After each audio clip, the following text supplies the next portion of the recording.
Hi, I'm Marty Nemko.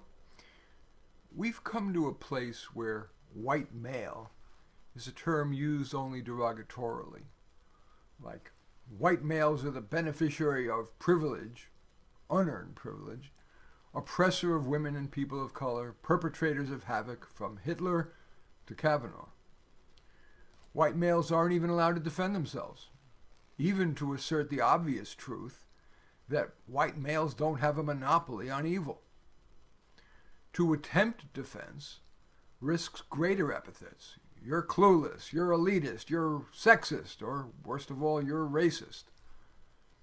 And writing a defense of the white male virtually ensures censorship by mainstream publications. For example, although I am the author of 11 books and 3,400 articles in prominent publications, dare I write something that veers from the race and gender orthodoxy, I suddenly become unpublishable, or worse.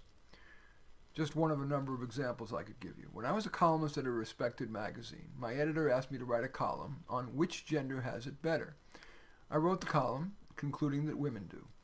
For example, they have more lifestyle options. Women are more likely than men to be accepted for being a stay-at-home parent, while fully half of medical school, law school, and MBA students are women, 80% of veterinary students.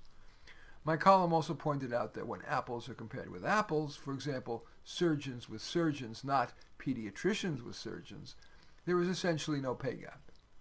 And despite women living 5 years longer than men, the vast majority of gender-specific medical research for decades now has been on women. And in terms of outreach, it's a sea of pink against breast cancer, while many more men die and die earlier of cardiovascular disease. Yet when women have the deficit, for example in engineering, there has been billions of dollars in redress. The editor liked the column and published it, but women's organizations pounded away at him, and he fired me. In another example of the double standard, compare the level of persistent opprobrium that's been suffered by the white Harvey Weinstein compared with the black John Conyers. Both were accused of decades of unfair treatment of women, but Weinstein was a film producer, while Conyers was the most senior member of the U.S. House of Representatives. Yet if a poll asked who's the most emblematic of Me Too behavior, it's Weinstein. Because of media downplaying, most people couldn't even come up with Conyers' name. But to assert that double standard risks not only censure and the censorship scythe, but damage to one's career, especially if working at a university and even in today's corporate America.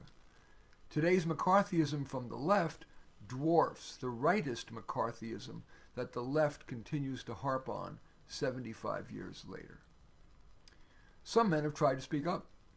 Men's equality activists such as Dr. Warren Farrell, despite liberal credentials as former Democratic candidate for governor of California and member of the board of the National Organization for Women in New York City, was shouted down at the University of Toronto, as was, in a violent protest, sociologist Dr. Charles Murray. I live near the UC Berkeley campus. There, the radical leftist group Antifa beat up would-be attendees and destroyed stores in protest of the rare conservative white male speaking on campus. Now just imagine if that had occurred to women, let alone women of color, let alone liberal women of color. It's long been argued that negative media portrayals of blacks hurts their self-esteem and self-efficacy. Well, today, so much of what men and boys in their formative stages, so much of what they see portrays white men as evil, boorish, and or clueless, whether it's commercials, sitcoms, TV dramas, or movies. As a result, some of my male clients and friends, okay, me too, irrationally feel guilty. Candidly, in walking down the street on seeing a woman, I generally avoid eye contact lest she think I'm one of those invasive white men that are so often portrayed in the media.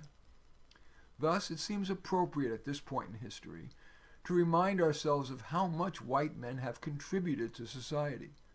Most white men like people of all races and genders, are hardworking, reasonably ethical human beings. They often feel great responsibility to family and society to do work that need be done, even if it's far less glamorous than being loud and proud for some special interest group's so-called rights.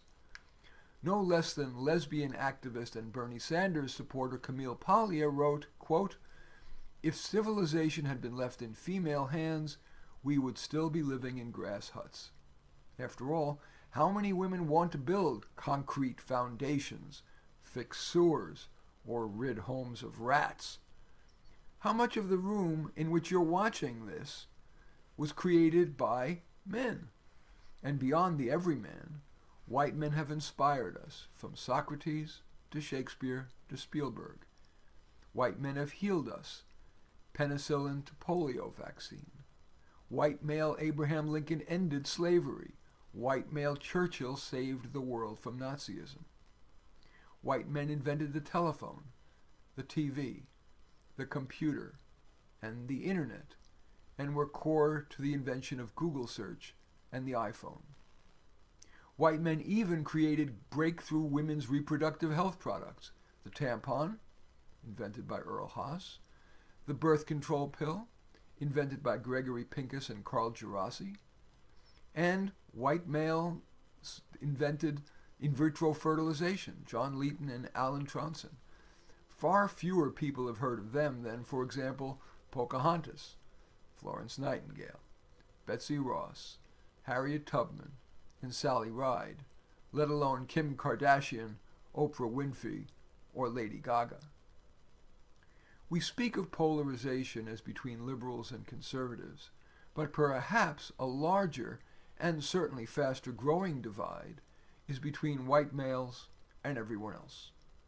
Women and minorities, inflamed by society's mind molders, that is, the schools, the colleges, and the media, have been urged to organize in loud and proud activism, from corporate women and minority caucuses to the Pussy Brigade, to the National Coalition of 100 Black Women.